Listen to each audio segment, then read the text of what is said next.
Asseyez-vous, je vous prie.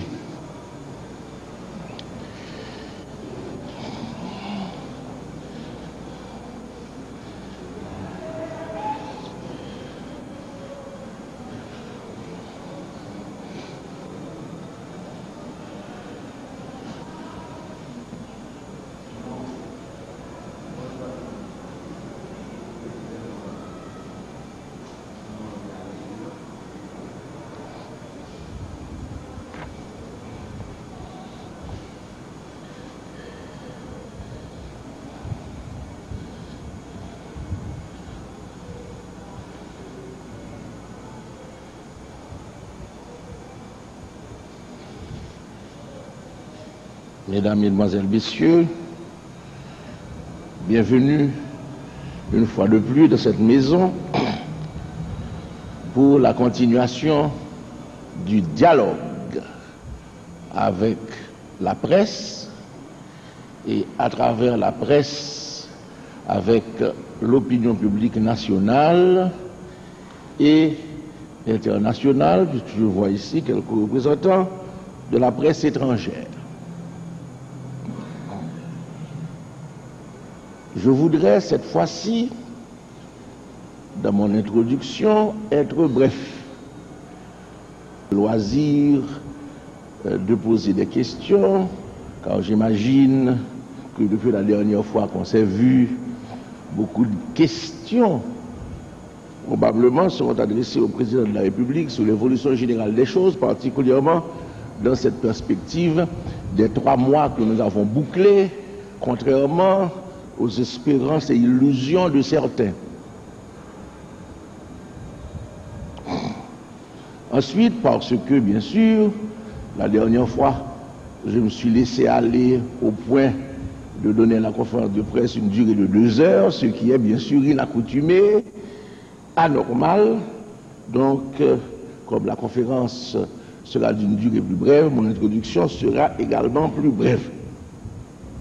Ce que j'ai à dire est simple, c'est que, après 3 mois au pouvoir, nous sommes dans une situation qui me paraît aujourd'hui en voie de clarification. En ce sens que d'un côté, on voit bien, et j'espère qu'on voit mieux, pour ceux qui étaient de bonne foi, quelles sont les lignes générales de l'action gouvernementale, comment le gouvernement se définit, et surtout, je dirais, quelles sont les directions dans lesquelles le gouvernement s'engage résolument pour la solution des problèmes fondamentaux. Je crois que ceci est un point capital. À savoir, le gouvernement a pris en main la direction des affaires de l'État pour donner une orientation à la chose publique et une orientation au développement économique de ce pays. Non seulement dans les nouveautés de l'organisation ministérielle et des structures administratives, mais aussi dans les idées majeures, les idées forces exprimées par le gouvernement et par moi-même. Hier encore, à la Okaye, je les reprenais.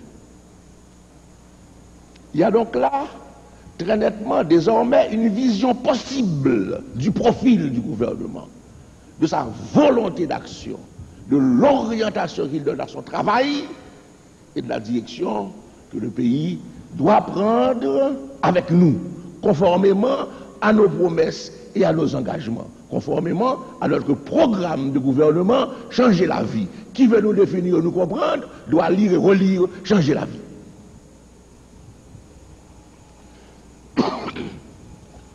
Le deuxième point sur lequel j'attirerai simplement l'attention, c'est que si j'avais parlé de des interventions antérieures, d'une dynamique d'acceptation, je dirais aujourd'hui qu'il y a une normalisation de la situation haïtienne, une normalisation de la vie politique, ceci bien sûr, en dépit de quelques retours nostalgiques, de quelques actions que le gouvernement condamne, que on ne peut pas toujours empêcher dans un pays, mais que nous avons dénoncé et auquel nous sommes déterminés à mettre fin. Donc, il ne faut pas voir ce que j'ai appelé souvent des bavures, il faut voir la détermination de ce gouvernement de mettre fin à ces bavures et les dispositifs mis en place pour y arriver graduellement, car rien ne change, encore une fois, en quelques mois, dans des pratiques qui ne datent pas seulement du temps de la dictature du valérienne, parce que ce sont des pratiques parfois attachées à un système politique, économique et social que nous sommes en train de combattre de manière à moderniser ce pays. Il y a donc ce deuxième point.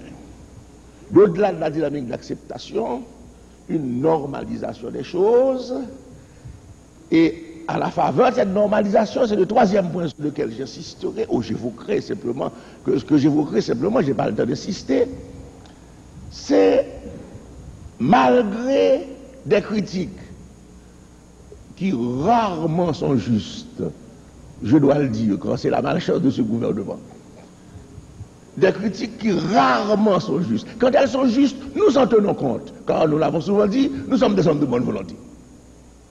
Mais rarement, elles sont justes, car c'est la bonne foi qui, malheureusement, les anime trop souvent. Ceci dit, malgré quelques critiques, dont certaines sont valables, est en train d'installer de ce pays un état de droit, fondé sur le respect des libertés fondamentales.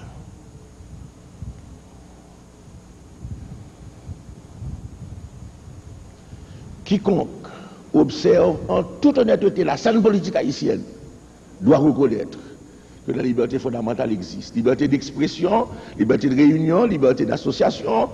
Pas plus tard que le 30 avril, un parti politique tenait son assemblée générale librement dans une ville de province, si équivoque du respect et de la promotion du pluralisme politique.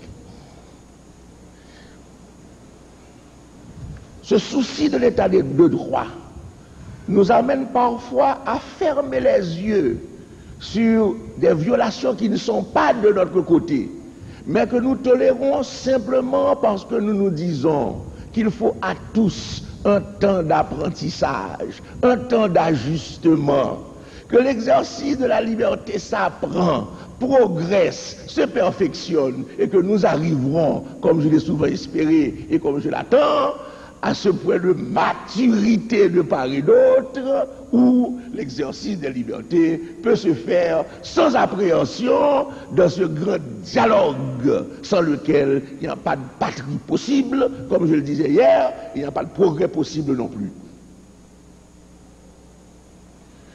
Et j'ajouterai qu'à se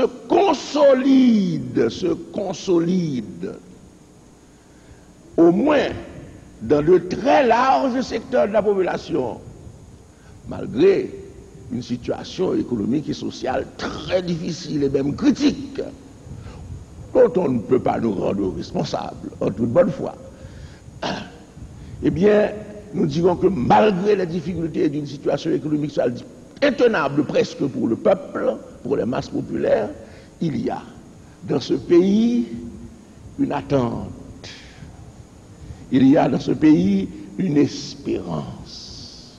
Il y a dans ce pays la volonté d'investir une confiance dans une équipe gouvernementale pour précisément sortir le pays de la situation actuelle.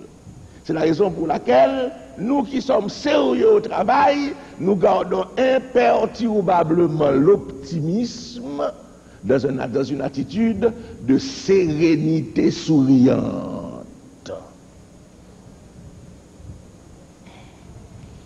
Et enfin, je dirais que le gouvernement est au travail, qu'on commence à voir les premiers résultats de ce travail, qu'on commence à voir qu'au fur et à mesure, le gouvernement s'attaque aux problèmes de ce pays sans hésiter, que le gouvernement s'attaque directement à des dossiers brûlants légués par les temps antérieurs, et ce avec courage, car aujourd'hui, pour faire de la politique haïtienne, au gouvernement, il faut beaucoup de courage. Oh, dans l'opposition, c'est facile. On n'a qu'à dire ce qui vous vient par l'esprit. Mais au pouvoir, face aux problèmes, compte tenu des moyens, il faut du courage. Et ce courage, nous l'avons. Il y a enfin, évident pour tout le monde, j'espère, le développement de notre ouverture sur l'extérieur, l'ouverture internationale, sur laquelle nous reviendrons très certainement au cours de cette conférence de presse, tant au niveau des principes, tant au niveau officiel, tant au niveau privé. Il y a au dossier de ce gouvernement du côté positif le rétablissement de nos relations internationales, plus que la normalisation de nos relations internationales, et ceci dans un contexte de dignité internationale retrouvée, car nous nous sommes mis à genoux devant personne.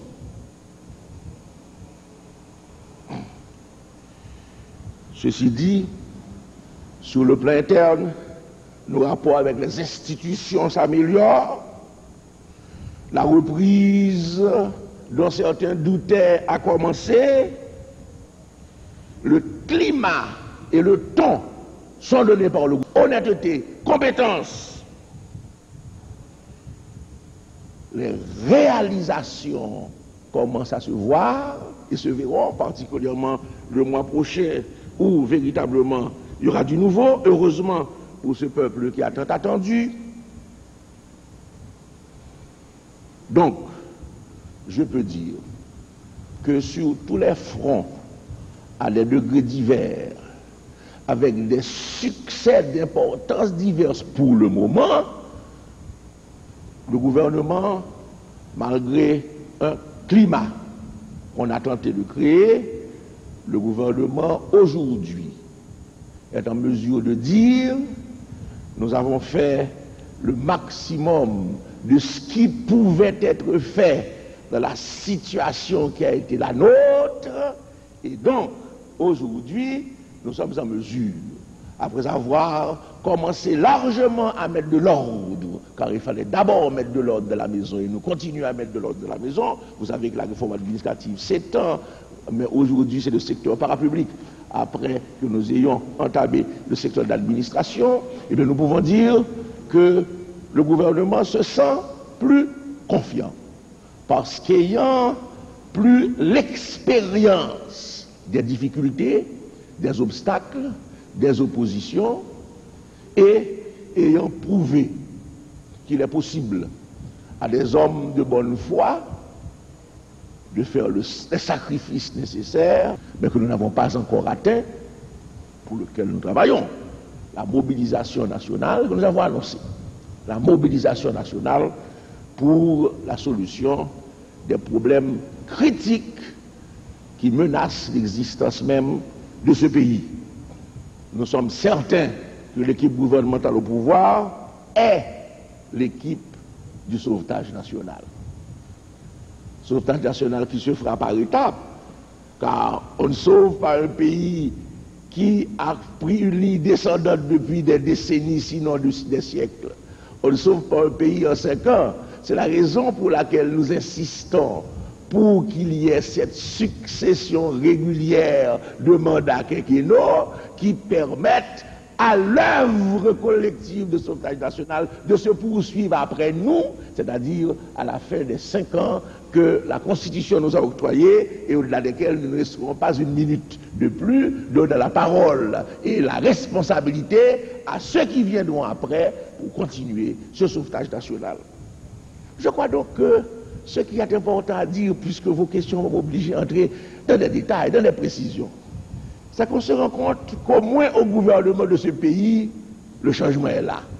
Qu'on compare avec la dictature, qu'on compare avec Duvalier père et fils, on voit vraiment que là, le changement est à la tête, en attendant que la tête dynamise le corps, puisque le corps est déjà animé par la volonté des changements qui sont les aspirations de la nation. Vous voyez que cette fois-ci, Je n'ai pas pris en énumération divers points pour donner les éléments, puisque je compte sur vos questions pour précisément substantialiser, si vous voulez donner plus de substance et de chair, aux 10 points que moi-même j'ai essayé de penser comme étant les plus importants de l'actualité politique. Mais c'est à vous de dire si ces 10 points correspondent vraiment à vos préoccupations. Merci.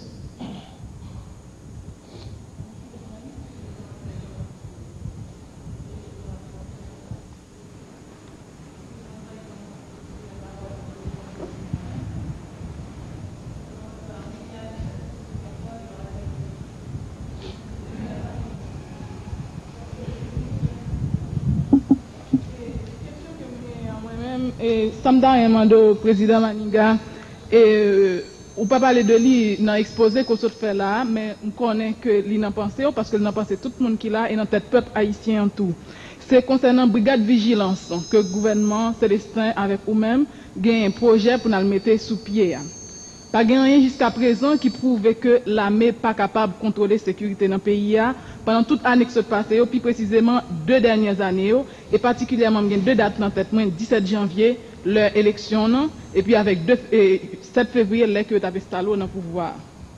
Dans mes connaît et position ça que nous prenons, nous dit que pour résoudre le problème insécurité, c'est brigade de vigilance avec la justice.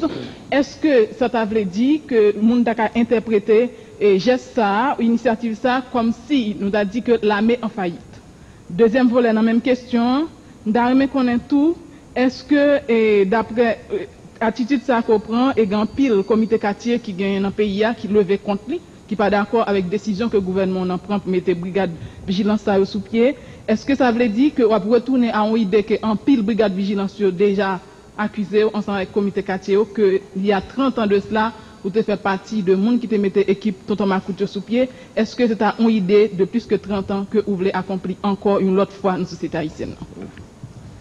Liliane, nous comprenons que tu as un petit changement, une attitude et l'esprit de poser des questions. Parce que les questions sont questions importantes. Pour qui ça pour gâter lui? Ou dit que oui, que 57, ou bien tu dit que je fait d'autres. Nous connaissons bien, c'est pas vrai. Pas mettre là-dedans. Poser des questions sans pas entrer dans ça, puisque les questions sont bonnes questions. Pour ça, pour gâter lui, à vous mensonge ou calomnie. C'est pas la peine.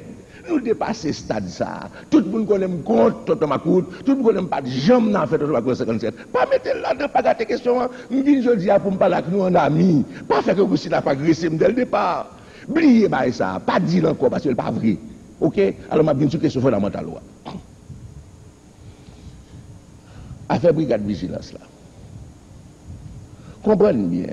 L'homme parle, essayez où ça le dit, pour qu'il n'y ait aucune intention d'organiser brigade de vigilance dans le pays pour faire revivre le comité de quartier et force parallèle. Ce n'est pas l'intention du gouvernement.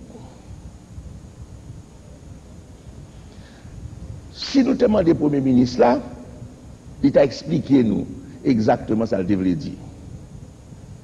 Parce que son expression que l'employé, pour laisser faire comprendre nos bagailles, et moi-même, c'est temps de l'employé le tout, pour exprimer, faire comprendre nos bagailles. Nous avons 2 niveaux de responsabilité, au niveau présidence, au niveau gouvernement. Au niveau gouvernement, le Premier ministre a exprimé d'une certaine manière, mais essayez de comprendre ça, je veux dire. Ce n'est pas affaire de brigade de force parallèle parce que l'armée, comme on dit, n'est pas capable d'assurer l'ordre. Ce n'est pas ça du tout. Le Premier ministre a été voulu, et n'a posé la question nous-mêmes directement sur ça. Ça a été voulu dire, il a dit que gagner une obligation pour les gens qui sont intéressés, pour contribuer à assurer la sécurité dans le pays d'Haïti. C'est ça l'idée fondamentale. L'idée fondamentale, c'est pas seulement un côté un gouvernement qui doit sur la sécurité et l'autre côté une population qui est victime de sécurité. Non. Que nous, dans le même bateau contre la sécurité, qui sont adversaires, nous aussi bien ou même que moi-même. Car la sécurité dans le pays, Lydiane, ou même général, Joe Wale parler de lui, c'est-à-dire que c'est moi accusé de lui. C'est deux affaires différentes. Comprenez bien. Ou même vous prenez la radio, dit bien sécurité. Est-ce que moi-même, il accuse, moi-même, je veux aliment pour faire opposition, moi-même, je veux bagaille qui peuvent critiquer le gouvernement. Donc nous-mêmes, côté dans l'affaire de sécurité, c'est pour nous contribuer, nous tous, dans l'affaire de sécurité. C'est ça pour nous, ça te veut dire. La preuve que ce n'est pas organisation de bonne parallèle, mais communauté d'intérêt dans la sécurité, il cite un article code pénal là. Il rappelle la population qui ne connaissent pas que le code pénal a autorisé les gens, les un crime commettre, prend les gens, mais lui-même d'autorité, l'arrêter en quelque sorte, mais par autorité régulière, puis le cap pour justice, cap pour son cours. Les mandats donc intervenus, les mandats agir ou même tout contre facteur de sécurité. C'est ça que la veut dire. Pas chercher à faire le comité de quartier d'autrefois qui était fait de l'action contre l'armée ou qui était dominé par certaines tendances idéologiques, comme ça. Mais non, pas aussi loin. Prends esprit, ça le dit. Moi-même en tout cas. C'est comme ça, moi, c'est comme ça, je comprends ni et je ne comprends pas l'autre gens. Parce que le gouvernement, inutile de vous le dire, mes amis. Mais je ne fais pas gouvernement tout non. Comprenez ni tout non. Nous, que le gouvernement vraiment a intention d'établir ma côte en Haïti, ce n'est pas 23 ans d'exil, nous sommes passés. Alors, nous parlons de ma côte encore en Haïti. Dieu merci, nous parlons de ma côte encore en Haïti. Mais me répondons ça. Mais non, sécurité, ce n'est pas établir un seul jour. Je dis ça précisément. Je ne dis pas introduire le problème dans ça que si nous voulons former des forces parallèles parce que l'armée n'est pas capable de sécurité, nous ne pas poser problème dans ça. Le gouvernement dit que l'affaire sécurité, ce n'est pas seulement affaire gouvernement avec force de l'ordre, c'est affaire chaque citoyen concerné. Mais ça le veut dire. Mais comprendre bien le problème de sécurité. Mais le gouvernement, la lutter contre ça, il met un dispositif pour ça, il adopte un plan pour ça. Et l'armée, la police, en action pour ça. Ça ne peut pas supprimer du jour au lendemain, mais c'est certain. Donc, son combat, et si force de l'ordre là, a fait travail, et nous faisons confiance pour faire travail. Si ils ont besoin de dire, même dire, nous faisons confiance pour faire travail. Mais nous demandons, la population concernée, à aider autour, parce que c'est un problème national lié.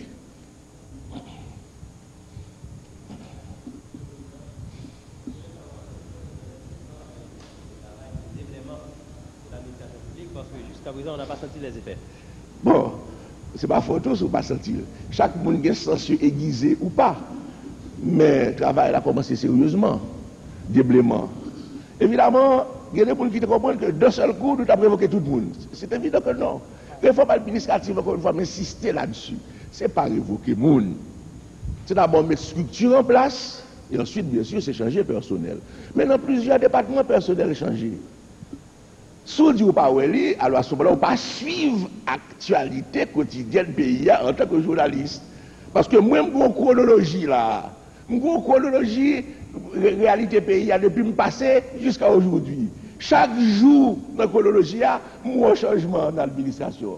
Chaque jour, mon bagage qui fait non ministère ou non l'autre ministère. Changement de direction générale. Changement de tout. Moi, ouais.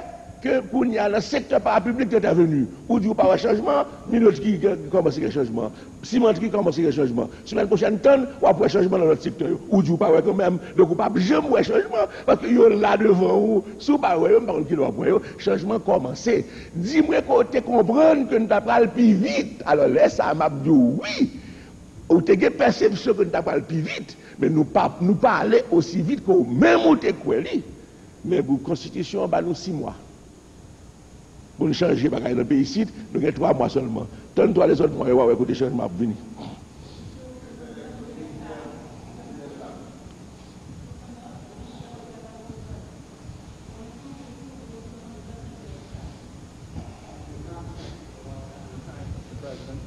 The first 100 days of a new administration are considered crucial in most countries because they set the tone and the pace of the government. Can you summarize your accomplishments? Your first 100 days expired this week. Can you summarize the accomplishments of your first 100 days, please? If I start to answer your question, I think that all the press conference will go through on it, because I just mentioned 10 points, which are important for us, and I don't think I should go through that now. You will find very soon all these points developed by the government in the press. We have 10 points on which after 100 days in power. But let us wait a little bit. If we don't have any other specific questions, I can come at the final of this press conference to give the full answer to that. But the full answer will take 1 hour.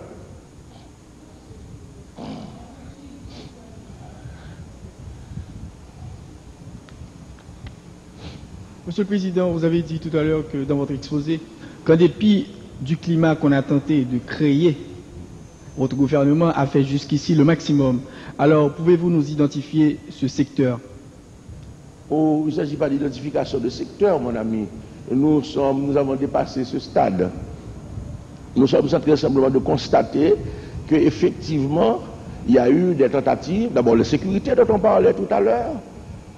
Certains du gouvernement aussi l'interprètent de cette façon, mais certains hors du gouvernement l'interprètent comme des tentatives de déstabilisation politique. Vous savez, quand on constate que nous sommes sur la bonne voie, quand on constate que la paix des rues s'installait de plus en plus, et précisément c'est un des points, pour répondre à la question de Los Angeles Times, c'est un des points que nous avons là précisément, avec les signes de la détente et de la normalisation politique. C'est normal que les gens qui sont contrariés par ce succès du gouvernement essaient précisément d'attaquer sur ce front de manière à ce qu'on dise, vous voyez, il n'y a pas de normalisation, il n'y a pas de détente, on retourne dans la situation antérieure. C'est normal. Je pense que ce n'est pas de bonne guerre. Puisqu'on comprend que certains nostalgiques du pouvoir aient pensé que c'était de leur devoir politique d'obstruer la voie du gouvernement et d'empêcher la reconnaissance de ses succès. C'est ainsi que je l'interprète. Ces secteurs peuvent être divers, vous savez. Vous m'avez demandé de les identifier. Mais comme vous êtes au milieu même de l'opinion publique, vous avez entendu les mêmes rumeurs que moi, même si vous n'avez pas les mêmes informations que moi. On sait qu'il y a au moins dans ce pays 2 à 3 secteurs qui ne voudraient pas voir ce gouvernement réussir. On le sait. Ce n'est pas la peine de les identifier spécifiquement comme quoi voici le camp des adversaires. On sait qu'il y a des individus, des groupes à l'intérieur de certaines tendances qui n'aimeraient pas voir ce gouvernement réussir. J'ai appelé ça la dernière fois, si vous vous rappelez, une attitude antinationale. Si vous vous souvenez. Le micro, s'il vous plaît. Merci. C'est Dr. Louis Charlet, USA Today et WVFM, Université de Michigan. Monsieur le Président, Excellence, depuis les événements du 29 novembre 1987, l'administration américaine a réduit drastiquement l'assistance économique et rappelé ses conseillers économiques et militaires qui étaient en Haïti. Ces décisions ont suscité des tensions diplomatiques entre l'administration Reagan et le Conseil national de gouvernement d'alors. Une indication manifeste de l'existence de profonds malaises diplomatiques entre les deux gouvernements. Monsieur le Président, pouvez-vous nous dire s'il s'est produit un réchauffement dans les relations haïtiano-américaines depuis votre accession à la présidence d'Haïti? Et s'il vous plaît, Monsieur le Président, est-ce que les canaux diplomatiques au niveau du département d'État entre les deux gouvernements pour les consultations périodiques et régulières? Merci beaucoup. Bien. Merci de votre question. Ça touche encore, vous voyez, comme j'avais raison tout à l'heure, de ne pas me lancer sur mes 10 points en réponse à Los Angeles Times. Les questions viennent au fur et à mesure. Sur le plan de l'ouverture internationale, il n'y a pas de doute que la situation s'est améliorée avec nos partenaires d'Amérique du Nord où il y avait quelques nuages sombres. Nous allons maintenant, au-delà des éclaircies, vers ce que je considère comme le retour au beau. Et j'espère que ce sera un retour au beau fixe. Faisons une distinction très nette pour répondre à votre question directement. Vous avez cité votre question très justement sur le plan des relations diplomatiques. Je peux vous dire qu'il n'y a jamais eu de problème dans ce domaine. Si nous prenons les relations internationales du pays avec les États-Unis, il y a 2 aspects très nettement distincts. Il y a d'un côté les relations diplomatiques proprement dites, et de l'autre côté le problème de l'aide. Comprenez bien, l'aide n'est pas une partie absolument indispensable aux relations internationales. Beaucoup de pays ont des relations internationales normales sans qu'il y ait de programme de coopération entre eux. Donc, votre question s'adresse directement à des institutions comme le département d'État, le Pentagone, et la Maison-Blanche. Nos relations sont bonnes. Il y a une ambassade ici qui fonctionne, avec laquelle nous avons de bonnes relations. Les déclarations faites par l'administration américaine, la branche du pouvoir exécutif, fort que nous avons entrepris depuis le 7 février 1988. Il y a eu les déclarations du secrétaire d'État Schulz lui-même. Il y a eu les nombreuses déclarations, d'Elliott Abrams. Il y a eu les déclarations de Holwill. Donc l'administration américaine nous sait gré de cette volonté de démocratisation qui existe dans le pays grâce à nous, de notre sérieux travail, de notre compétence, de ce qu'ils appellent le record que nous avons en arrivant au pouvoir dans la lutte contre la violation des droits humains, pour la démocratie, contre la dictature. Ceci a été dit. Donc, nos relations avec l'administration américaine ne présentent pas, sur le plan des relations diplomatiques, de problème à ce que je sache. Maintenant, en ce qui concerne l'aide, ça c'est autre chose. En ce qui concerne le problème de la coopération, nous sommes, c'est l'évidence même, victimes de la situation que nous avons héritée. Les sanctions n'ont pas été prises contre nous. Nous sommes arrivés à un moment où les sanctions étaient déjà prises contre le pays.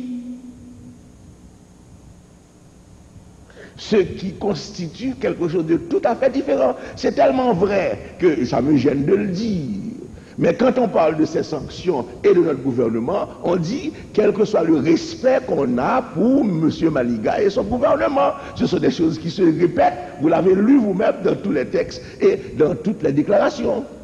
Donc nous avons un héritage que nous sommes en train de faire des efforts pour pouvoir en débarrasser le pays. Car comprenez bien, ce n'est pas le gouvernement qui est victime de ces sanctions, c'est le peuple. Si la dépendance vis-à-vis des États-Unis est arrivée au point qu'il nous fallait leur aide même pour boucler notre budget, si cette aide est supprimée et que nous avons des difficultés budgétaires, ce n'est pas le gouvernement seulement qui est victime, c'est le peuple haïtien qui est victime. Si nous avions des travaux à faire, des projets en cours, des programmes en développement, l'aide cesse brusquement et que ces projets ne peuvent pas être exécutés, ce n'est pas le gouvernement qui est victime, c'est le pays qui ne bénéficie pas de ces projets. Si le SNEM, Service national d'éradication de la malaria ou des maladies endémiques, domaine humanitaire, si le SNEM est obligé de fermer, ce n'est pas seulement le gouvernement qui s'en a triste et en est victime, c'est le pays qui bénéficiait des services du SNEM qui en est victime. Il faut bien qu'on le comprenne. Nous, ce que nous sommes en train de faire, encore une fois, c'est un rétablissement. Un malade au chevet duquel nous nous penchons pour trouver la thérapeutique appropriée. C'est ça notre position. Et c'est la raison pour laquelle nous n'avons jamais caché. Nous n'avons jamais caché que nous demandons d'abord au peuple haïtien de compter sur ses propres forces, leçon positive. Deuxièmement, nous cherchons à diversifier nos sources extérieures, permettant de mobiliser. Nous espérons que les États-Unis reconsidéreront leur position vis-à-vis de nous et nous feront bénéficier, à notre avis le plus tôt serait le mieux, de l'aide qu'ils ont l'habitude de donner depuis déjà plusieurs années, sinon même décennies, au pays d'Haïti et au peuple haïtien. Notre position est donc claire, crystal clear, comme disent les Américains. Nos relations au niveau politique sont bonnes, les relations diplomatiques sont normales, l'aide a été suspendue. Voilà la réponse.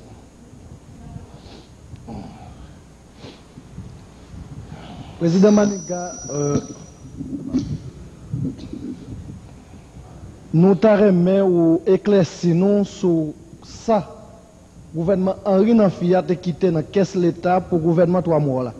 Et en plus, nous espérons que vous êtes capable de nous un éclaircissement sur les affaires de séparation, l'armée avec la police, que la Constitution a consacrée. Parce qu'un pile de monde pour qu'on éclaire sur la question ça. Bien. Sur la question que le gouvernement a laissé, c'est le ministre des Finances là pour nous poser la question. C'est lui-même qui est compétent pour nos précisions à demander. Nous-mêmes, au niveau que nous situons, parce qu'il ne faut pas oublier, il faut adapter nous à la nouvelle constitution. Avant la constitution, nous devons demander le président n'importe qui bagaille, parce que il a des compétences président. Qu'on n'y a pas oublié que nous avons une constitution, qu'on a un gouvernement et un pouvoir exécutif. Moi-même, c'est chef pouvoir exécutif, des chef gouvernement de la République et des ministres qui attachés adressés au gouvernement à travers le ministre des Finances. Ça, capable de dire au niveau qui parle, c'est que le gouvernement CNGA a déjà fait face à une situation difficile. Pas oublier qu'en pile mesure qui prise par le gouvernement antérieur là, nous parlons de transmission de pouvoir qui fait nos situations d'affluence, nos situations de guerre comme notre trésor, pas du tout. Il était déjà en difficulté. Pas oublier que le ministre de la Tour, mais c'est lui-même qui était coupé frais de fonctionnement de l'administration publique. Dans certains cas de 60%, certains cas de 65%. Pas oublier ça. Donc il était déjà en difficulté là, il va le pouvoir. Pas oublier que même l'armée d'Haïti, attention, et m'a dit parce que son problème sérieux lié, même l'armée d'Haïti, victime des coupes tellement terribles, que deux bagages, comprennent bien l'importance ça m'a dit. Pour lui, il y a un problème carburant pour fonctionner. Et deuxièmement, il y a une messe. Ou ça, messe, c'est manger soldat. Messe soldat qui te coupé. Donc, c'est ton situation. Si l'armée lui-même, si l'armée est au pouvoir, tu es obligé de faire ça pour propre armée. Comme décision d'austérité, nous pensons bien que là, il passe nos pouvoirs dans conditions difficiles. Et on connaît que passer nos pouvoirs dans conditions financièrement difficiles. Ça, c'est évident. C'est clair. L'un pays dépendant, l'autre point que le budget dépend de lui. Achat en devises étrangères dépend de lui. Et puis ça coupé. On ne peut pas dire situation, une situation qui arrive aujourd'hui. C'est une situation grave, mais les gens qui nous te connaissent, c'est grave, parce que même déjà, pour faire face à la gravité, ils ont pris des mesures extrêmement sévères au ministère des Finances. Donc ça, on est capable de dire oui, nous recevons une situation financière difficile, une situation économique difficile, c'est vrai. Et c'est à partir de ça que nous-mêmes, nous commençons à travailler, c'est-à-dire à partir d'une situation négative. Le ministre des Finances a déjà, une fois, il n'a pas le parti, il était fait une déclaration sous ça, même sûr que nous sommes capables toujours adresser nous à lui pour avoir des précisions, parce que ce n'est pas toujours le président qui est toujours sur la ligne de front, sur toute bagaille, à tous les niveaux. Bien. Donc, vous ajoutez un petit bagaille dans la question, non? Pour ne pas faire le deux comme si c'est seule l'idée, mais en réalité c'est deux. Qui deuxième aspect? Avec la police là, oui.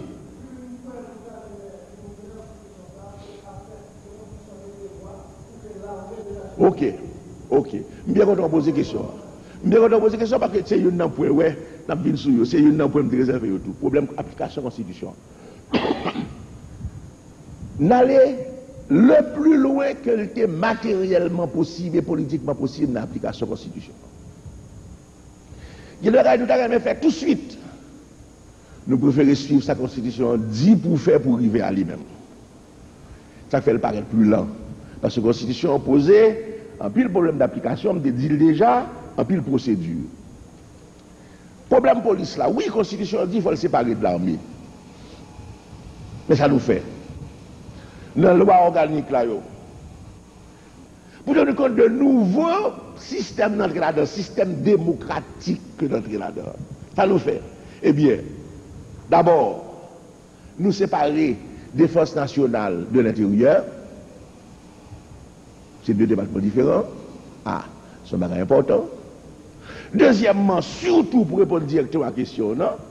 Dans la loi organique, département de la justice, là, nous créons corps de police, constitution prévoit pour l'appliquer normalement.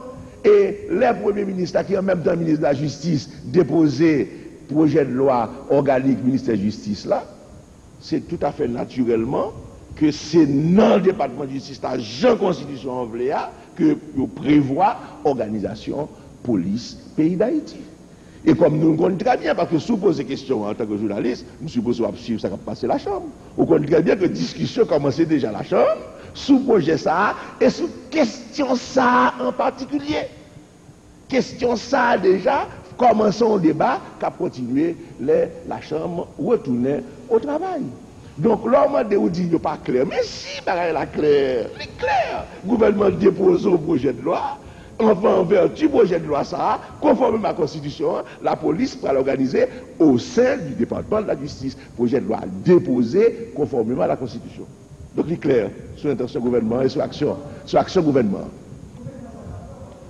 Ah, mais écoutez, ça prend temps procédure. Mais ça prend procédure de vote d'abord. Mais où est nous prenons chemin, puisque nous déposons le projet de loi, nous commençons, c'est clair. Bah, la net est claire. On n'a pas appliqué la Constitution. Sur ça, n'a pas de doute.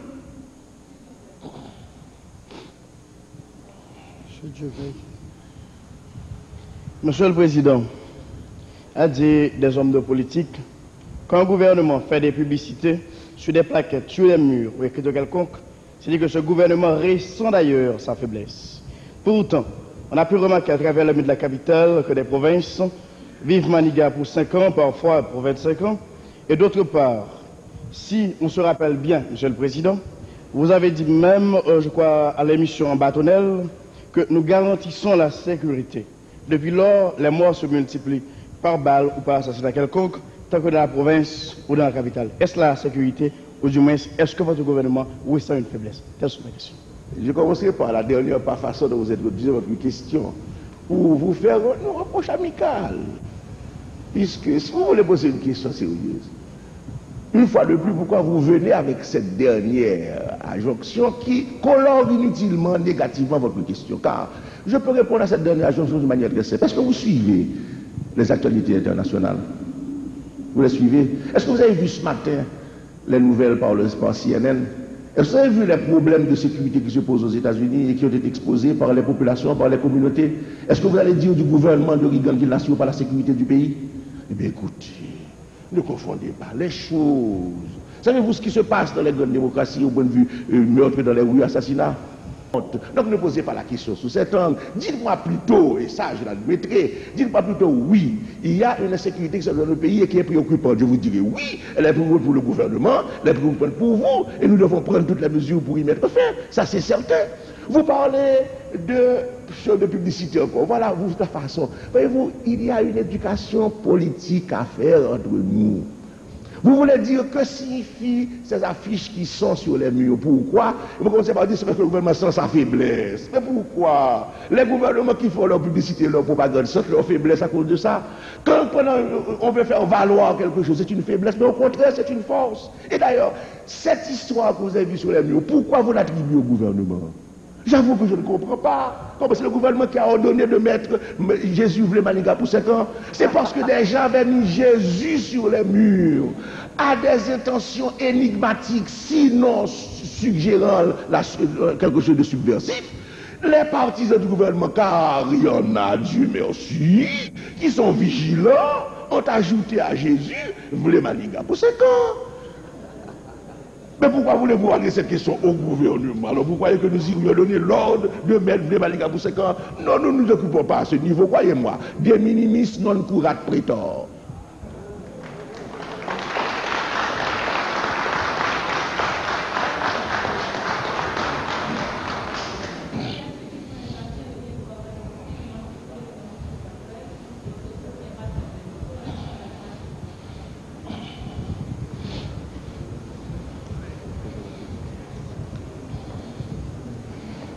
Je me une question déjà, mais j'en réponds au journaliste en tout à l'heure. Il vient ajouter dans ça, c'est toujours sur question de sécurité. Hein. Souvent, on fait référence avec grande démocratie. On croit que c'est en comparaison que nous ne pas dans la même fait parce que nous ne pas dans la même situation. Nous pas dans le même problème social, nous pas dans la même réalité sociale. En Amérique latine, le monde mourit chaque jour, il y a des gens qui mourent, il y a des crimes collectifs, un paquet de bagailles, il y a parler de la presse, parler de eux et de choquer tout le monde. Ça capable d'arriver ici. L'autre jour, parler de banditisme social, de violence politique. Quelle est la limite entre ces deux choses-là?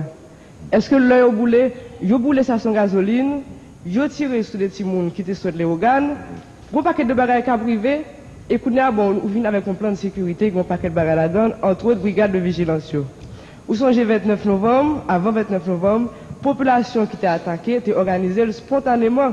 Vous avez dit de façon libre, mais on dirait plutôt de façon spontanée, pour les agressions qui étaient dirigées vers la population civile. L'armée était interdite, brigade Sao, assez violemment. Après ça, l'élection vient faite, conscient, moi, en radio Haïti parlait de 2 dates qui étaient en sécurité, 17 janvier à 7 février, rien pas passé. C'est que vous êtes capable d'assurer la sécurité vraiment. Mais la population, ça nous interdit d'organiser tête, de défendre tête, qui j'en peux réagir qu'on y a. Et puis qu'on a comparé avec la question de grande démocratie, nous parlons en grande démocratie, nous n'avons pas le même problème social avec Monsao. Donc, nous pas capables de parler de même problème et tout. Et nous bien clarifier pour moi, ça les banditisme social là avec chaque jour ici. Question là, évidemment, accompagnée de plusieurs commentaires. Je laisse ces commentaires sous côté, parce que je ne sais pas qui intéresse nous, c'est questions qui intéressent nous. Parce que nous avons prendre sous question de simple méthode. Pour qu'on comprenne ce qui a passé la caillou, il faut connaître ce qui a passé l'autre bord tout. Parce qu'en pile, ce qui a passé la caillou, c'est l'autre bord fini. Pas oublier ça. Pas oublier ça. Et d'ailleurs, vous parlez de grande démocratie. Pas seulement parler de grande démocratie. Nous citons les États-Unis comme exemple, les Américains posent une question. Si on Venezuela pose une question, je pose le Venezuela. Mais si on hindou pose une question, je cite un hindou. Si on nègre de Conakry pose une question, je cite Conakry. Si on homme d'Abidjan pose une question, je cite Abidjan, car Abidjan, son pays sous-développé lié, son pays du Sud, il y a une sécurité là, du tout. Parce que c'est pas seulement grande démocratie qui n'a pas de problème. Pays qui même bon nous, qui fait face à problème, ça a tout. C'est normal pour comparer. C'est une question de méthode, mon ami. Attention. Ce n'est pas seulement la grande démocratie qui a sécurité, c'est par le monde qui a sécurité. C'est une. Maintenant, où les revenus sont affaires de brigade. Nous répondons à une question déjà. Où tu es là, ou pas de en retard. Pas revenir sur ça. Poser question non plus directement. Et venir dans l'essence question pour répondre à l'essence question. Vous m'avez dit, je ne pas privé sur question, je comprends une question, je vais chita, je comprends une question. Je veux simplement venir sur l'essentiel question. Pas faire des fioritures négatives inutiles. Question, c'est qui frontière guerre entre violence sociale et violence politique. C'est ça la question. Mais posez la question, posez-le comme ça. Posez-le clair. Ou tu as dit ça seulement, tu peux épargner mon appel de temps. Bon. Il y a une violence qui naît de conditions sociales dans le pays. Et nous, dans les conditions sociales, ça veut presque plus de 1 million d'habitants. Son agglomération de plus de 1 million d'habitants. Et nous connaissons qui gens en Haïti, il y a pauvreté. Qui gens en Haïti, ce n'est pas pauvreté, non seulement qui ça, c'est écart de richesse qui baille ça. Or, Haïti, il y a un pile d'écart de richesse. Donc, c'est normal attention, normal au point de vue sociologique, parce que pas pour aller faire me dire que je ne pas dire, pas dire c'est normal au niveau moral ni juridique. C'est normal au point de vue sociologique qu'on a un banditisme social développé.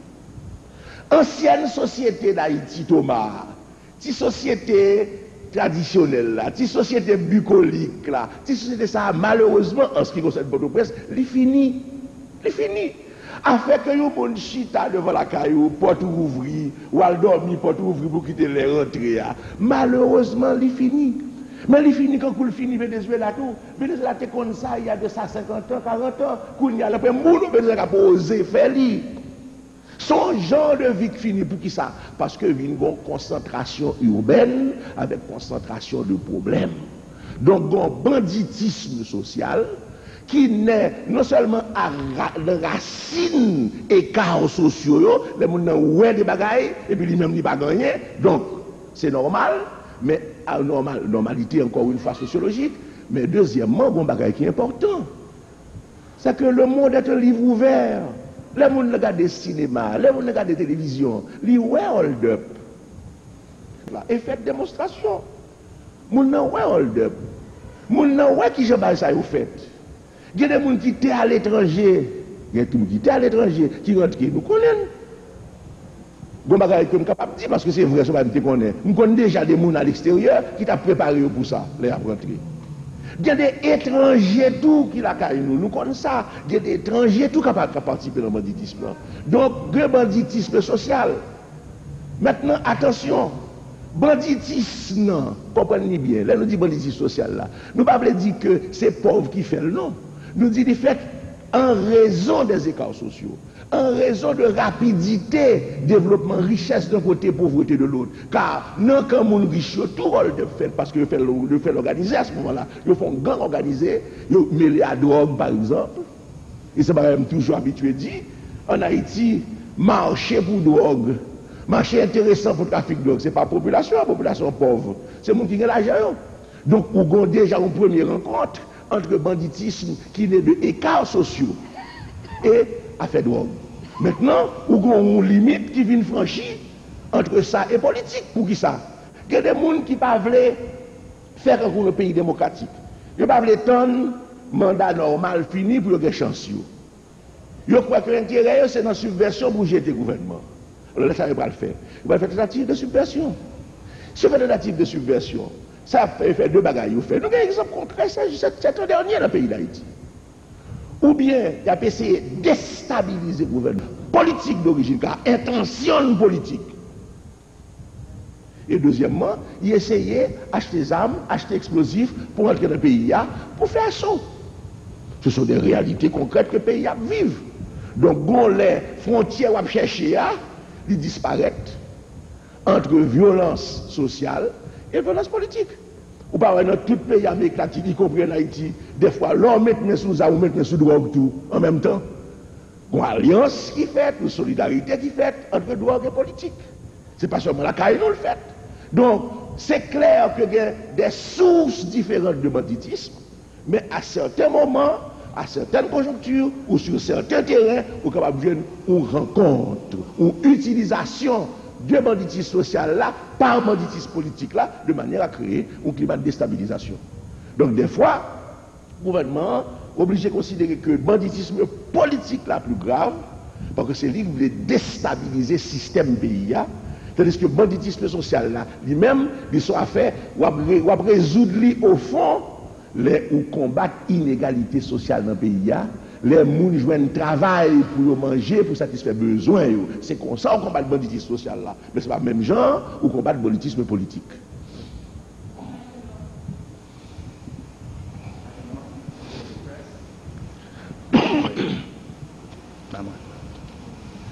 Les résultats des CASEC ont été publiés. Les CASEC ont soulevé pas mal de critiques. D'abord, les élections ont-ils eu... Après, il y avait le retard dans la publication, 3 mois, c'est long. Il y avait 2 manifestations, sinon interdites, fermement découragées. Est-ce que vous pouvez commenter sur ces points divers concernant le CASEC? L'affaire du CASEC est très simple. Les élections ont eu lieu. Le Conseil électoral provisoire, chargé de superviser et d'organiser ces élections, a réuni les résultats et le chef du Conseil électoral provisoire a déclaré, en vu et su de tout le monde, je crois, qu'il avait envoyé les résultats aux organismes concernés. D'abord, on a dit le 7 février, le 6 février, exactement, puis après on a dit la première résultat le 7 février. Le fait est que nous autres, quand nous sommes arrivés aux affaires, on n'a pas trouvé l'original des procès-verbaux. On n'a pas trouvé. Ceci est une chose que le Premier ministre a déjà largement expliqué. Alors, on a demandé où sont les résultats des CASEC. Il y avait une copie au secrétariat du CNG qui a été offerte au gouvernement, au Premier ministre. On a trouvé, je crois, aussi une copie au ministère de l'Intérieur, si ma mémoire est fidèle à ce que m'a dit le ministre de l'Intérieur. Donc, en présence de photocopies, il y avait un problème, vous savez que le Premier ministre, avocat, on s'est battu de l'ordre des avocats. En présence de photocopies, c'est normal que le gouvernement ait eu un réflexe que j'appelle un réflexe sain, à savoir, on peut toujours vouloir contester la validité d'une photocopie. Car une photocopie ne suffit pas pour dire voici l'original. Il fallait donc chercher l'original. On a cherché l'original, on ne l'a pas trouvé. À partir de ce moment où il s'en parle qu'on n'a pas trouvé l'original, mais qu'il y avait des copies, des photocopies qui étaient identiques, le Premier ministre lui-même a suggéré qu'il fallait faire authentifier les copies par leur propre auteur. Quand si le propre auteur authentifie les copies, à ce moment-là, l'authentification donne valeur juridique, valeur légale au texte. Et c'est ainsi que l'idée a germé de faire authentifier les copies. Seulement, comme dans l'opinion publique, et même je crois une voix parlementaire avait eu à dire que c'est le gouvernement, le nouveau, qui retardait la publication ou avait je ne sais quel intérêt à ne pas publier, parce qu'on a même cité le RDLP comme quoi le RDLP pourrait être bénéficiaire de manipulation. On s'est dit dans ces conditions, nous n'allons pas nous prendre seul cette responsabilité, parce que quand le texte sera publié, on dira c'est le gouvernement, qu'est-ce qu'il en a fait? Donc on a voulu que l'authentification soit faite non seulement par le gouvernement, par l'auteur du document en présence du gouvernement chez le notaire, le peuple, c'est-à-dire une délégation du Sénat et de la Chambre. Et c'est ainsi que la solution a été trouvée de cette façon, à savoir que la copie a été authentifiée par son auteur, en présence non seulement du Premier ministre et du ministre de l'Intérieur, mais aussi en présence du président de la Chambre de délégation du Sénat, du président du Sénat, du président de la Chambre de délégation de la Chambre des députés, président du Sénat, délégation du Sénat, de telle sorte que les corps constitués ont été témoins de cette authentification. Voilà ce qui s'est passé. Maintenant, le contenu du résultat, je peux vous faire un aveu. Personnellement, je n'ai pas lu le document. Je ne sais pas qui a réussi ici, qui a réussi là. Le Conseil électoral provisoire a donné les résultats. C'était l'organisme chargé de les donner. Ces résultats ont été publiés. C'est aussi simple que cela, aussi clair que cela en ce qui nous concerne. Une première fois, on m'avait posé la question, j'avais dit, mais si on avait trouvé le procès verbal, l'original, on l'aurait déjà publié depuis longtemps. Comme il y avait un problème à résoudre, nous avons voulu nous entourer de toutes les précautions. À cet égard, les précautions ont été prises, l'accord a pu se faire, une solution de consensus, si vous voulez, une question de dialogue a pu se faire pour résoudre le problème. Le problème a été résolu. Voilà. Le gouvernement dans ses efforts. Donc, selon votre exposé, il paraît que la presse n'a pas bien compris, du moins, n'a pas, enfin, mis en exergue les erreurs du gouvernement. Et la presse a beaucoup mis en exergue vos erreurs, si toutefois, erreurs, il y en a. Donc, que comptez-vous faire, Monsieur le Président, pour établir un climat de confiance réciproque entre la presse et le gouvernement, comme avec la presse? Écoutez, d'abord, je n'accepterai pas comme vérité d'évangile ce que vous dites. Ah non, heureusement, j'ai de bons rapports avec une large partie de la presse. J'ai souvent reproché à certains organes de presse, y compris certaines agences, de présenter une vue partiale des événements ayant lieu en Haïti. Ceci, pour moi, a été l'évidence même. Mais ceci ne signifie pas pour autant que j'ai un problème avec ce secteur de presse. Je demande à ce secteur de presse de faire son travail en toute conscience professionnelle. C'est tout. C'est tout. Rien d'autre. Mais Dieu merci, j'ai de bons rapports avec le large secteur de presse, et je voudrais que ces bons rapports s'étendent à toute la presse. Pourquoi voulez-vous que le gouvernement ait une attitude vis-à-vis de la presse? Écoutez, ou bien vous nous croyez intelligents, ou bien vous ne nous croyez pas intelligents. Si nous sommes intelligents au pouvoir, nous avons besoin que notre œuvre soit appréciée, soit reconnue. Donc nous avons intérêt à avoir de bons rapports avec la presse. Si nous sommes intelligents, je crois que nous le sommes.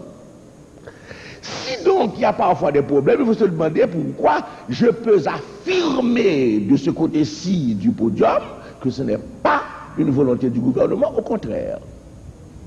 Si certains ont, c'est leur droit, mais ce n'est pas notre responsabilité. Nous aimerions qu'ils dialoguent avec nous systématiquement, ça oui, sans aucun problème.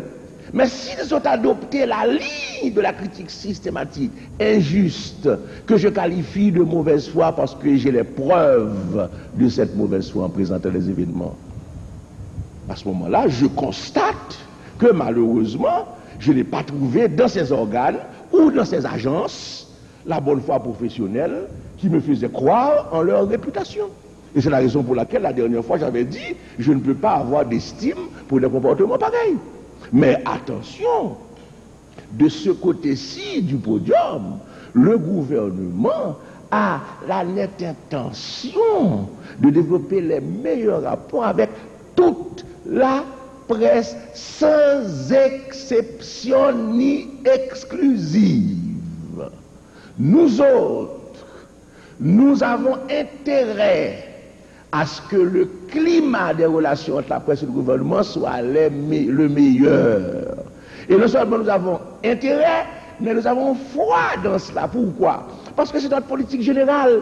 Nous voulons l'harmonie avec l'Église, l'harmonie avec l'armée, l'harmonie avec le monde patronal, l'harmonie avec le monde ouvrier, l'harmonie avec le corps social. C'est ainsi qu'un pays fonctionne et travaille dans le sens de l'effort collectif que le gouvernement réclame et de la solidarité nationale que nous voulons. On peut avoir des points de vue divergents et avoir un excellent climat de route. Et je le souhaite vivement.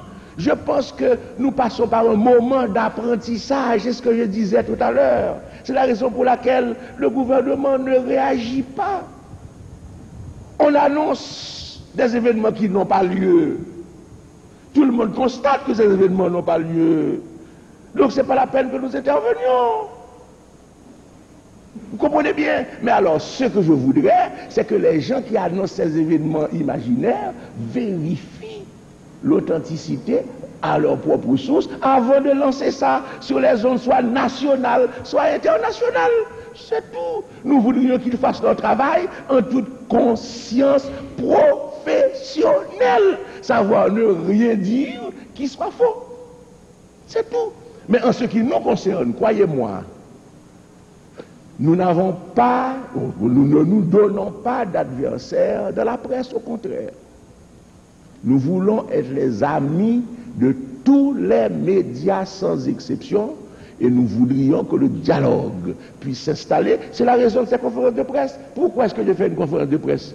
J'aurais pu m'abstenir. Je ne suis pas obligé. Pourquoi je le fais? À la recherche du dialogue. Et pourquoi quand j'interviens, je dis, mais ce n'est pas la peine de mettre cette petite pointe négative à la question. Vous pouvez poser la question simplement. C'est parce que j'espère qu'on peut poser une question objectivement qui établisse l'esprit du dialogue et non pas l'esprit d'attaque. Car nous n'en sommes pas là. Nous n'en sommes pas là. Nous sommes des hommes de bonne volonté et du bien national. C'est tout. Donc, mes rapports avec la presse, croyez-moi, ne dépendront pas de moi, dépendront de la presse. Car moi, tout le monde sait, je suis bien disposé à l'égard de la presse, je suis l'ami de la presse. J'étais un peu moi aussi du côté de la presse, ne l'oublions pas, de la presse militante, que ce soit dans les années 50, où j'écrivais dans le Nouvelliste, où j'écrivais, j'avais même cofondé un journal qui s'appelait Reflet d'Haïti, que ce soit dans les années 70, où j'étais directeur d'un organe de presse qui s'appelait l'Alternative.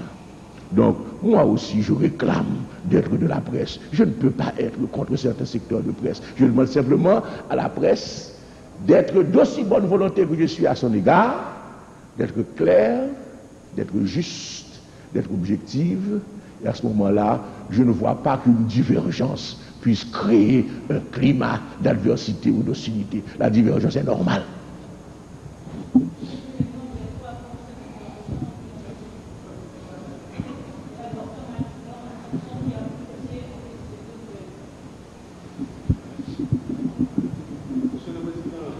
En pile, l'observateur qui a tendance à penser qu'il y a plus de discours qui fait.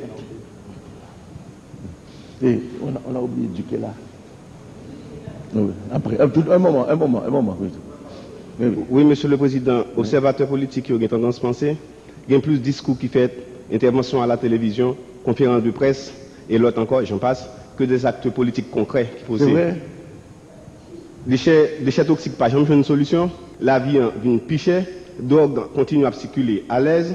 Responsable droits humains dit qu'il y a plus de violations droits humains qui fait 2 derniers mois ça y est. Ou même monsieur le président, honnêtement, est-ce qu'on a dit pour observateur politique ça y est, qui ça ou fait, qui ça a accompli de pour monter sous président 1. Deuxièmement, monsieur le président, nous connaissons un pile rêve pour peuple haïtien. Si toutefois vous arrêtez dans la route, qui ça d'après vous même cap Kembéo? Merci monsieur le président. On dit que je ne pas tout parler tout à l'heure.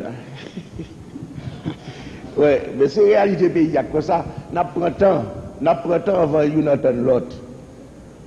Vous faites ce dit là, ça précisément, je suis cité comme exemple que nous avons fait un effort. Nous avons fait un effort pour établir un dialogue plus objectif et plus simple. Vous dites que nous parlons plus que n'agit, mes amis. Est-ce que vous observez vraiment? Pourquoi ils ont dit ça d'abord? D'abord, pourquoi ils ont dit? Puisque vous avez dit, mais telle question, sans faire sur telle question, vous avez dit, nous parlons plus que l'agir. Oui, attention, déjà là. Or, c'est pas vrai. Nous prenons des responsabilités. Est-ce que vous essayez, est-ce que vous essayez de comprendre? Les nous agissons contre contrebande dans le pays d'Haïti. Nous ne faisons rien. Nous ne faisons rien d'après vous. À la traque, papa. Même pas comprendre nous, non, je nous pose des questions. Nous.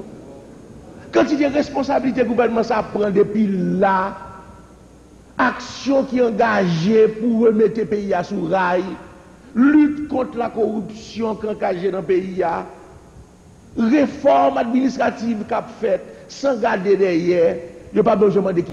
Nous prenons quantité de responsabilité, ou parler à faire des déchets toxiques là, nous dit à plusieurs reprises, nous fait, ou dit ne pas faire rien, mais c'est ça, nous ne comprenons pas. J'en pose des problèmes, non, ou si je ne pas tout qui contrôle de moi, je suis indisposé, mais c'est sourire.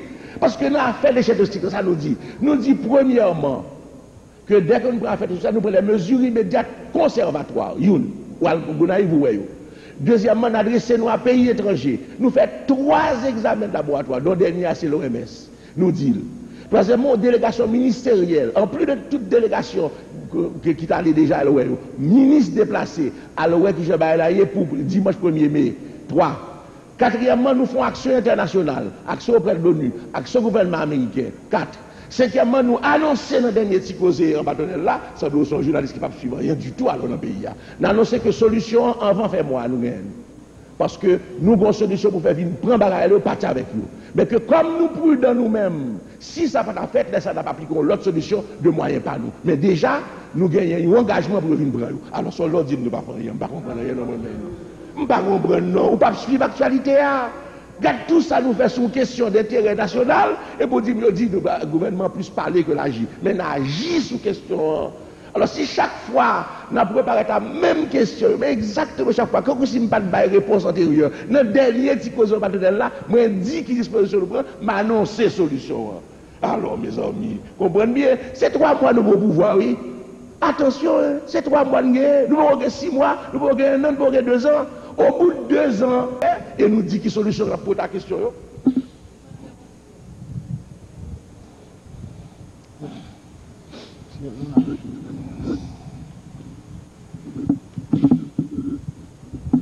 Monsieur le Président, une question qui à la fois touche le domaine des relations internationales et la situation économique du pays. Pourriez-vous nous informer quant à l'état des négociations entre la République du Venezuela et la République d'Haïti sur l'état des négociations en ce qui a trait à l'implantation ici d'une raffinerie de produits pétroliers? L'état de négociation. Merci. Bien. Vous posez une question précise à laquelle, je crois, nous ne pouvons pas répondre maintenant, mais à laquelle nous répondrons dans quelques semaines. Je peux simplement vous dire que votre question est correcte, que les négociations sont enclenchées et qu'effectivement, nous avons, au niveau de l'avenir pétrolier d'Haïti, des projets auxquels le Venezuela est disposé à coopérer. Mais étant donné que les négociations sont en cours, étant donné qu'il s'agit de questions internationales et pas seulement de simples questions nationales, je prends l'engagement de vous donner la réponse définitive quand les négociations auront abouti. Mais vous avez raison, les négociations ont lieu et nous avons effectivement un projet pétrolier que nous pouvons réaliser. Le monde bien disposé à cet égard.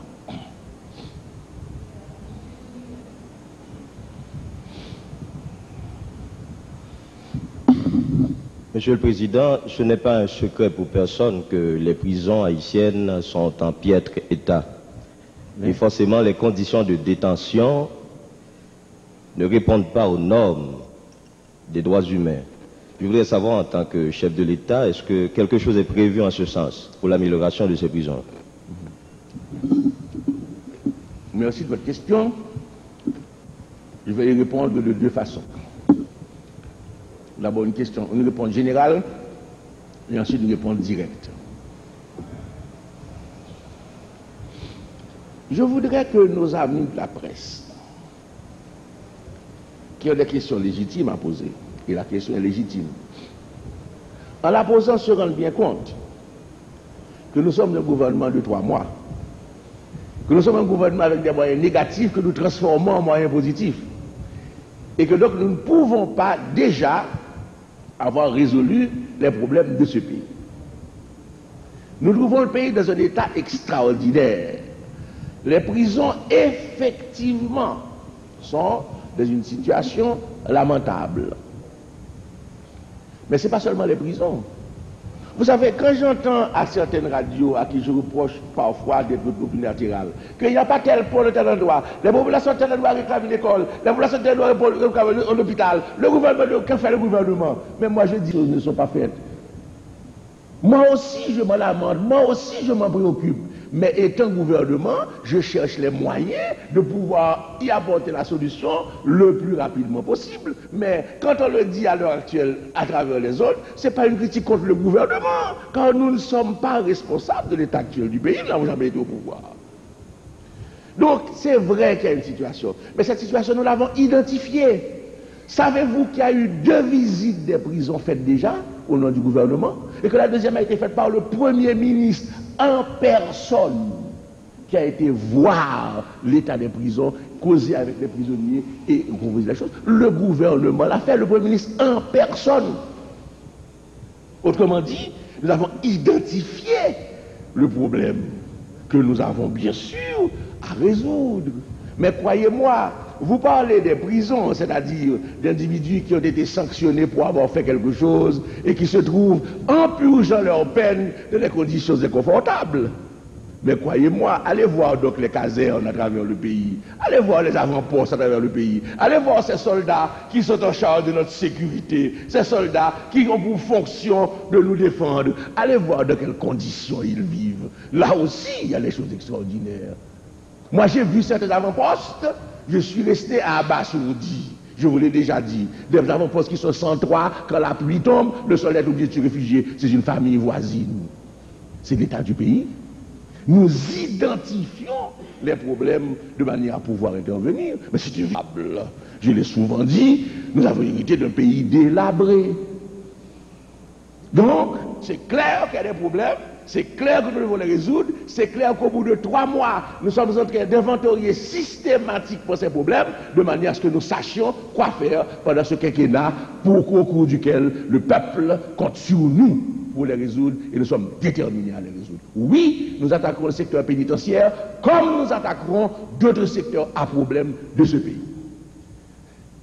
D'ailleurs, j'en profite pour le dire, à l'occasion du 18 mai, et précisément à la suite de la seconde visite faite dans les prisons et par celle-ci dirigée par le Premier ministre en personne, j'ai décidé de prendre comme geste un décret d'amnistie en faveur de quelques prisonniers. L'arrêté sera publié probablement cet après-midi pour bien montrer que nous sommes en liaison avec cette question pénitentiaire, que nous résoudrons au fur et à mesure que nous nous doterons des moyens de résoudre des problèmes fondamentaux du pays, en comptant d'abord sur nous-mêmes, mais en comptant aussi sur la compréhension de certains pays qui, eux, n'ont pas hésité à nous continuer ou même à nous renforcer leur aide, voyant que nous sommes en difficulté et que nous sommes des hommes de bonne volonté.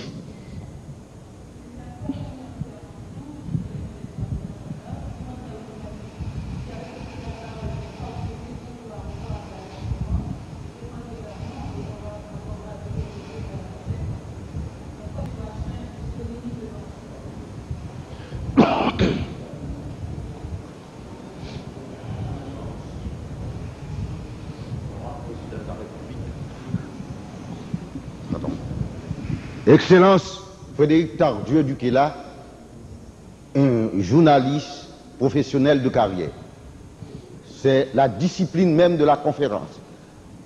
Pour avoir assisté à 2 conférences antérieures, vous avez dit qu'il est obligatoire de décliner son nom et le journal auquel on appartient. Là, je respecte votre volonté, puisque vous me connaissez très bien mieux que personne, mais je dois respecter la discipline, n'est-ce pas, des débats.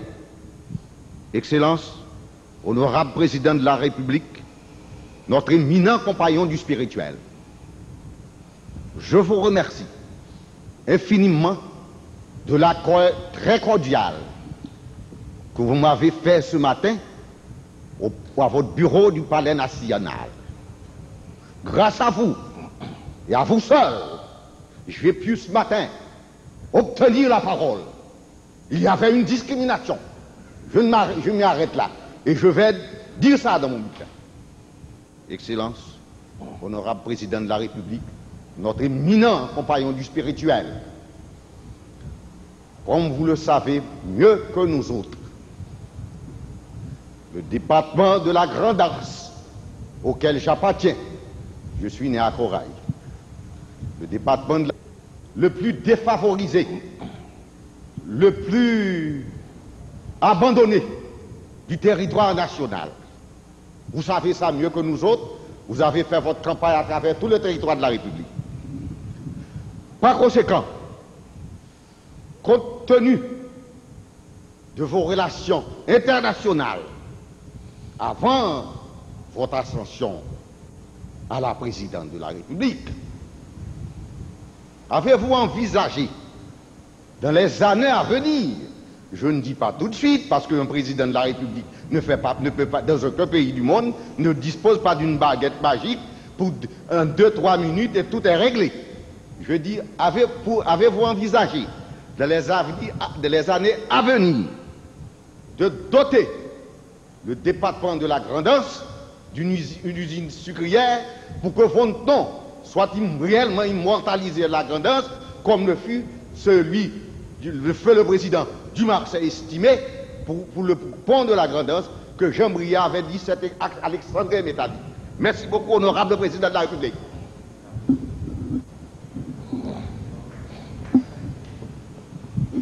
Mon cher Dieu, en ce qui concerne la Grand'Anse, je peux vous assurer qu'il ne s'agit pas seulement d'un projet de développement sucrier. Nous avons pour la Grand'Anse un projet de développement régional intégré. Je n'ai pas le temps ici, à peine une dizaine de jours, j'en discutais avec le ministre des Travaux publics précisément. Il faut d'abord désenclaver la Grand'Anse. Problème de communication. Il y a un plan tripartite qui met l'accent d'abord sur la route terrestre. L'étude est faite. Le ministre de la République met ceci comme une de ses priorités. Deuxièmement, les voies de communication maritimes, car nous allons moderniser le cabotage et le transport des passagers et des marchandises à travers nos côtes et la liaison aérienne. Maintenant, en ce qui concerne le département lui-même, nous avons, en ce qui concerne l'ensemble du pays, défini les vocations régionales. Vocation régionale à un double point de vue, au point de vue agricole, et nous n'avons pas seulement pensé, croyez-moi, au sucre, car n'oubliez pas que la Grand'Anse fut aussi une terre de cacao et d'autres produits de ce genre. Donc, il faut retrouver la vocation agricole de la Grand'Anse, de manière à développer, selon cette vocation agricole, la production de nos terres, de la région, du département, mais nous pensons davantage encore, croyez-moi, parce que c'est la philosophie du gouvernement, au développement agro-industriel de la Grand'Anse. N'oubliez pas que nous avons deux principes qui sont ici en cause. Premièrement, le principe de développement, nous disons priorité à l'agriculture, mais c'est l'agro-industrie qui sera le fer de lance. Et deuxièmement, nous disons décentralisation sur le plan de développement industriel autour de métropoles régionales. Donc, la Grand'Anse est comprise dans ce point global, pôle de développement industriel autour de métropoles régionales de la Grand'Anse en vue de l'essor, non seulement agricole du pays, de la région conforme à sa vocation, mais aussi au point de vue de son essor industriel. Donc, vous voyez que, en ce qui concerne la Grand'Anse n'est pas oubliée. Et d'ailleurs, s'y ajoute cette référence sentimentale qui nous est commune, le fait que Feu Dumas estimé avait pris la Grand'Anse en passion. Or, vous le savez, ce n'est pas un secret, que quand j'essaie, en historien, de comparer les régimes politiques que nous avons eus, quelles que soient les critiques légitimes, valables, contre le régime d'Estimé, je crois qu'on peut dire que ce fut l'un des moins mauvais que nous ayons eu au XXe siècle, qu'en ce qui concerne l'orientation progressiste. C'est donc une raison de plus que, suivant l'exemple d'un prédécesseur dont nous n'avons pas à rougir, je puisse accorder une prédilection à la Grand'Anse. Il y a un ordre, il y a un ordre. rétablir la confiance des investisseurs étrangers dans votre économie, que jusqu'à présent, le problème d'insécurité règne encore dans notre pays. Bon, écoutez, précisément, voyez-vous, quand je disais tout à l'heure qu'on veut déstabiliser le gouvernement et l'empêcher d'agir, je ne pensais pas seulement à la peur qu'on peut avoir quand on voit que les choses reprenaient dans le pays, mais tout reprenait. La vie nocturne reprenait, le carnaval, etc. Alors les gens se sont dit, bon, il faut créer la peur interne. Ce n'est pas seulement cela. C'est aussi le fait qu'en créant un climat de sécurité, on peut exercer un effet qu'on appelle dissuasif sur les bonnes volontés manifestes des investisseurs. Eh bien, écoutez, je peux vous garantir ceci, que sous ce gouvernement et depuis ce gouvernement, il y a une disposition des investisseurs étrangers, non seulement à explorer le pays, mais à se préparer à investir. Nous avons reçu beaucoup de visites d'investisseurs potentiels importants, américains, canadiens, français, japonais, de plus en plus asiatiques, européens bien sûr, qui sont intéressés à investir chez nous. Et il y a là incontestablement ce que j'appelle les orientations, les directions. Ils sentent qu'il y a au pouvoir à l'heure actuelle une équipe dont la seule présence incite à la confiance. Ils nous l'ont dit eux-mêmes. Vous avez suivi de l'actualité ces groupes qui sont venus et que nous avons reçus et qui ont témoigné de la confiance qu'ils ont dans l'avenir immédiat d'Haïti. Maintenant, les mesures que nous avons prises, c'est bien sûr d'abord installer un gouvernement qui puisse présenter l'image que nous présentons, réformer les structures, les moderniser, rétablir la confiance, c'est important, confiance du monde des affaires intérieures, confiance des étrangers. Le monde des affaires intérieures, vous avez bien vu ce que nous avons eu, le dialogue qui s'est installé. Il y a aussi l'encouragement à investir avec les mesures d'incitation qui existent en Haïti. Vous savez, il y a beaucoup de projets, vous allez voir ce pays. C'est ce que certains voudraient empêcher. J'ai parlé d'antinationalisme. Vous allez voir comment ce pays va se développer. Et pas seulement à Port-au-Prince, pas seulement dans un nouveau parc industriel port-au-princien ou dans des zones fraîches port-au-princiennes. En province, on a des projets de décentralisation industrielle qui sont déjà plus qu'à l'état d'étude. Des projets qui ont été soumis au gouvernement que nous étudions pour le Nord. Ces projets sont assez avancés.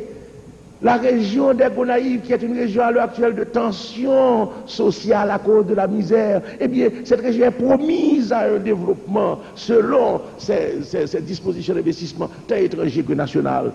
Comprenez bien, ce pays est à la veille d'un sérieux démarrage. J'ai parlé hier d'un nouveau grand départ. Au 18 mai, un nouveau grand départ. Si j'avais enregistré les conversations des hommes d'affaires et que je les aurais passées aujourd'hui, vous verrez, c'est eux qui parlent de boom pour Haïti si nous réussissons à maintenir la stabilité politique. C'est eux, c'est pas moi qui parle de ça. Nous disons, on va faire un effort graduel, progressif, à coup de sacrifice, serrons-nous les reins pour avancer, pour maintenir notre dignité et au fur et à mesure résoudre difficilement mais victorieusement nos problèmes. Voilà l'attitude du gouvernement. Mais les investisseurs, eux, quand ils viennent, c'est pas ça. Ce pays est promis à un essor. Et cet essor est possible. Il est là pour demain. Si nous réussissons la stabilité politique, si nous réussissons la confiance, comprenez-le bien. Il y a ces perspectives devant nous. Ces perspectives sont réelles, concrètes, possibles. C'est à nous. À nous. Et quand je dis nous, ce n'est pas seulement le gouvernement. C'est à la collectivité à créer les conditions qui puisse permettre cet essor qui est promis à nos efforts et à nos sacrifices.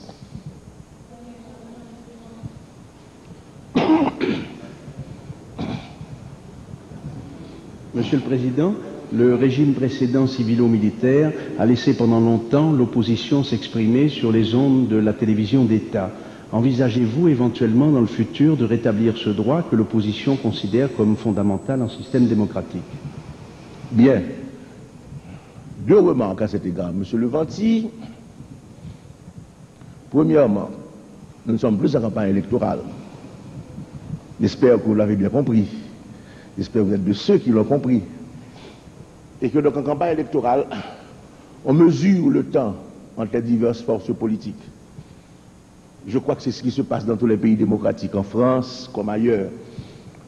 Donc c'est normal que pendant les campagnes électorales, on ait ce souci de donner la parole tant à telle force politique qu'à telle autre, un souci d'équilibre. Quand on n'est plus en campagne électorale, ce n'est plus le droit commun. Vous l'admettrez en France, que je crois connaître quelque peu pour avoir vécu 15 ans là à observer les institutions politiques, qu'ailleurs. Première remarque. À moins que je ne m'abuse, que depuis que nous sommes au pouvoir, il y a eu des voix d'opposition qui ont pu s'exprimer dans les médias d'État. Moi-même, j'ai souvent été frappé de voir que dans les médias d'État, certains se disaient que moi-même j'avais à corriger au niveau de la vérité en ce qui concerne le gouvernement. Bon, mais je dirais une seule remarque. Nous sommes dans une période de rodage institutionnel, à la recherche de ce que j'appelle le point de maturité et d'équilibre. Je l'ai dit dès la première conférence de presse, je n'ai pas honte à le redire ici parce que je parle en termes humains de ces problèmes. Le jour viendra, et le plus tôt possible, où dans tous les organes d'expression, privés ou publics, le souci de l'objectivité professionnelle sera la norme. Le jour viendra où certaines radios cesseront de donner une vision unilatérale, mais objective de toute chose. À ce moment-là, le secteur d'État sera exactement dans la même ligne, car nous aurons abouti au même degré de maturité ensemble. Car comprenez-le bien, je l'ai dit la dernière fois, il s'agit d'un effort commun. Tant que certains organes de presse ou certaines agences ne font que rechercher ce qu'il y a de négatif à proposer, ou quand ils proposent quelque chose, c'est dans un contexte qui ramène la nouvelle objective à des couleurs négatives, à ce moment-là, voilà, je veux dire ceci, le gouvernement utilise tout à fait naturellement la liberté d'expression dans le pays pour, par les médias d'État, rétablir la vérité, exprimer son point de vue, tout comme des journalistes qui écrivent dans les médias d'État le font spontanément, objectivement. Car Dieu merci, l'accès des médias d'État est ouvert au gouvernement.